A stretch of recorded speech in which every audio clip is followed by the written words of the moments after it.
आज हम बायोज्योग्राफी में पादप अनुक्रम को आगे बढ़ाते हुए अनुक्रमण के प्रकार के बारे में अध्ययन करेंगे।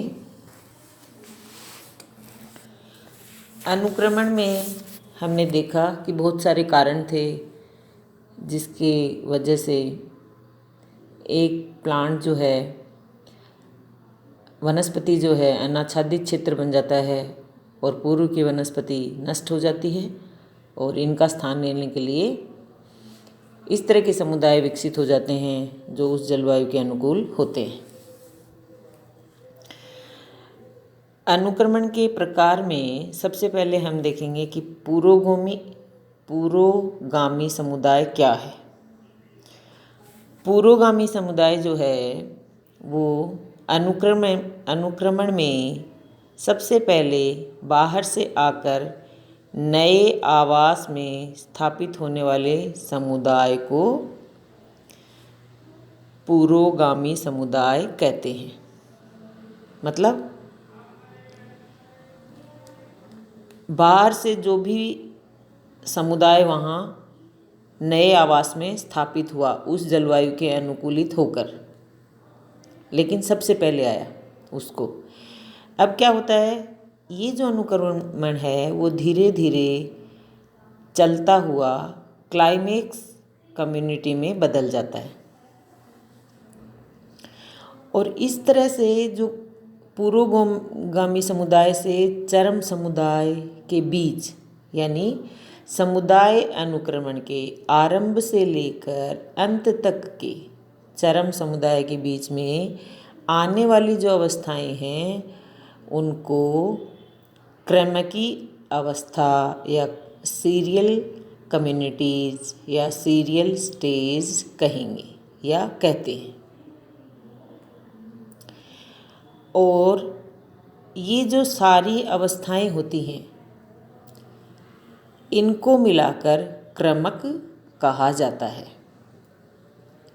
अब जी ये जो अनुक्रमण है ये जल में भी होता है, ये आपके स्थल पे भी होता है, मरुस्थल में भी होता है, लवणीय जल में भी होता है, अम्लीय में भी होता है, जो बेयर रॉक्स होती हैं उन पे भी होता है, रेतीली टीलों पे भी होता है ना, यानी अलग अलग स्थान होंगे। तो जो जलीय आवास में होने वाला अनुक्रमण है उसको जलारंभी कहते हैं और जो विकास की विभिन्न अवस्थाएं हैं उनको जल क्रमक कहते हैं। लवणीय जल में आरंभ होने वाले अनुक्रमण को लवण क्रमक कहते हैं। शुष्क आवास में होने वाले अनुक्रमण को शुष्कतारंभी कहते हैं और अनुक्रमण में आने वाले जो शुष्क अवस्था आवास में होते हैं विभिन्न चरणों को मरुक्रमक कहते हैं। अब जी अगर ये मरुक्रमक नग्न चट्टानों में आरंभ होता है तो इसे शैल क्रमक कहते हैं और अगर ये रेत या रेतीले टीलों पर होता है तो इसे बालुकीय क्रमक कहते हैं। जैसा कि आप इस जो डायग्राम बना हुआ है इसमें भी आप देख पा रहे हो कि अनुक्रमण फिर जैसे शुष्क एरिया में है तो शुष्कतारंभी हो गया, जल में है तो जलारंभी हो गया, फिर जल अलवणीय जल में है तो जल क्रमक हो गया, लवणीय जल में है तो लवण क्रमक हो गया, अम्लीय जल में अनुक्रमण है तो अम्लीय क्रमक हो गया, नग्न चट्टानों पे है तो शैल क्रमक हो गया और रेतीले बालू के रेत के टीले पे है तो बालुकीय क्रमक हो गया। यानी जहाँ पाया जाता है जिस स्थान पे जिस तरह का आवास है उसी के अनुरूप उनकी जो क्रमिक अवस्थाएं हैं उनका नामकरण किया जाएगा, यानी समस्त क्रमिकी अवस्थाओं को मिलाकर क्रमक कहा जाता है। अब ये सभी प्रकार के आवास स्थानों पर होने वाले अनुक्रमण की प्रक्रिया को क्लीमेंट्स ने 1916 में 2 भागों में विभाजित किया। पहला है प्राथमिक अनुक्रमण और दूसरा है द्वितीयक अनुक्रमण। अब जी प्राथमिक अनुक्रमण में क्या होता है?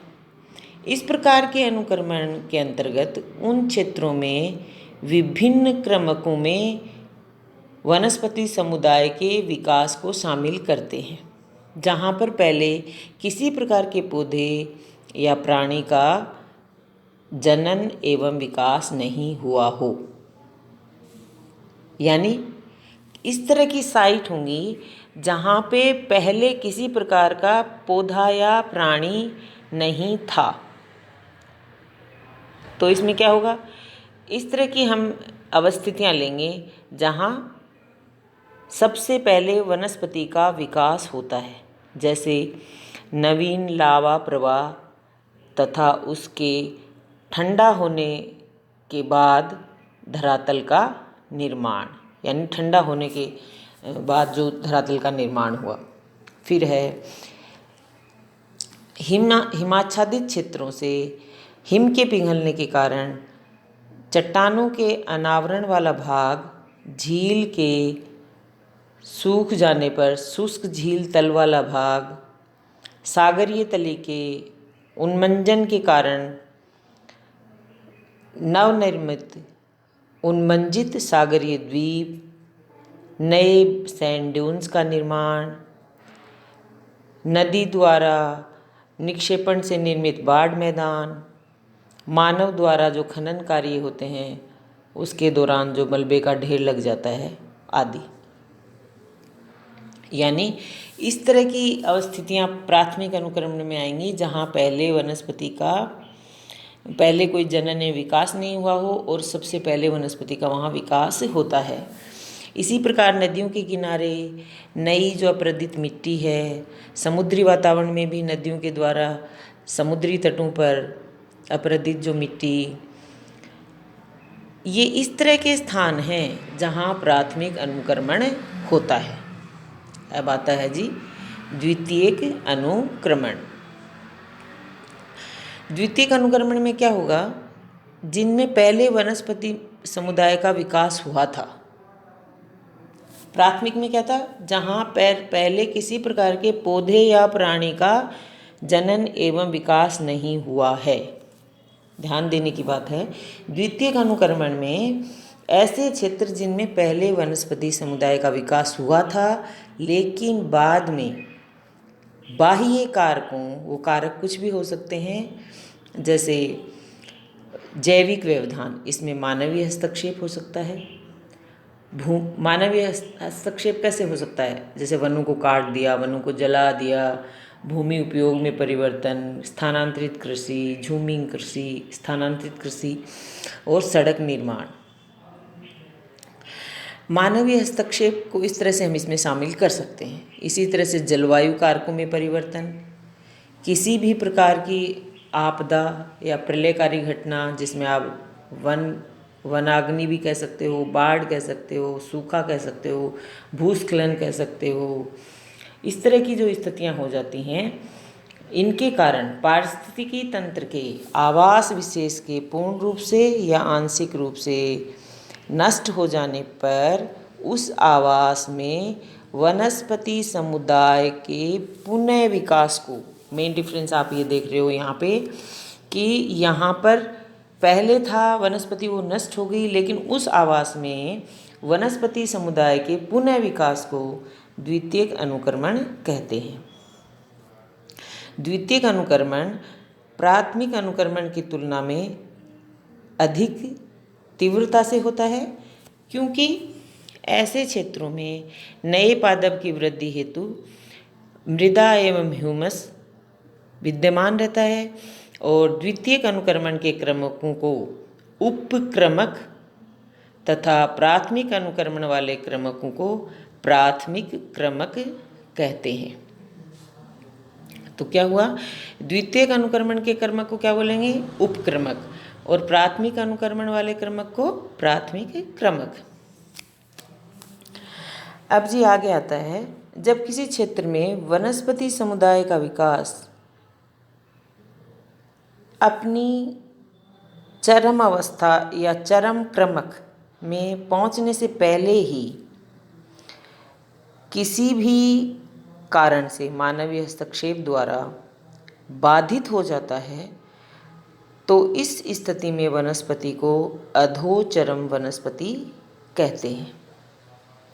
जब किसी क्षेत्र विशेष में वनस्पति विकास में ये जो विक्षोभ है, ये जो डिस्टर्ब हुआ है, वो लंबे समय तक चलता है, तो वनस्पति विकास की सामान्य जो क्रमक अवस्थाएं हैं नहीं हो पाती हैं, बल्कि ये विक्षोभ वाले कारक वनस्पति विकास के सामान्य क्रमक को विक्षेपित कर देते हैं।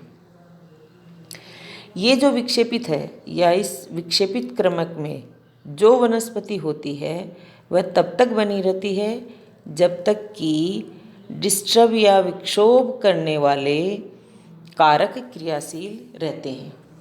इस तरह के विक्षेपित चरम को विक्षेपित क्लाइमेक्स तथा इसके विभिन्न चरणों को विक्षेपित क्रमक कहते हैं। अब अगर कुछ समय के बाद ये विक्षोभ समाप्त हो जाता है या निष्प्रभावी हो जाता है, तो उस आवास की दशा या पर्यावरण बदल जाता है। इसके परिणाम स्वरूप नया पर्यावरण विक्षेपित चरम वनस्पति का पोषण और रक्षा नहीं कर पाता है। अतः ये जो वनस्पति है, इसके स्थान पर नया पर्यावरण के अनुकूल नई वनस्पति का विकास होता है और वनस्पति समुदाय का पुनः सामान्य क्रम में विकास आरंभ हो जाता है। और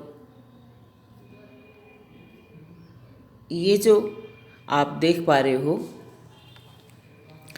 जो सामान्य प्रक्रम होते हैं, उनको अपन आगे वाले वीडियो में अध्ययन करेंगे।